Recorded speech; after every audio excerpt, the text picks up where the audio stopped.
ba addunay tukki itam lu dul ñi dëgg yitteel duñ leen sopp waaw ñi dëgg yitteel rekk kay d'accord ak yéen mais ñi dëgg yitteelul dañ leen di def ay noon ilal abad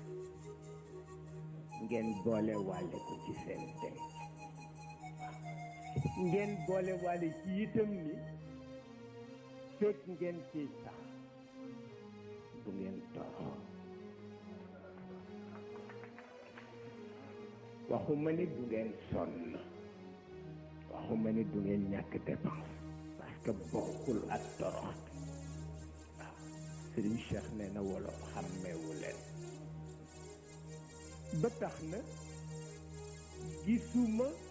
lu war a delloo gannaaw seen courage te it danaa leen di faral di wax ni kii di seen responsable moral di Serigne Moustapha ñun ëpp ñu ko pas-pas ci pour liggéeyal Serigne Babacar Sy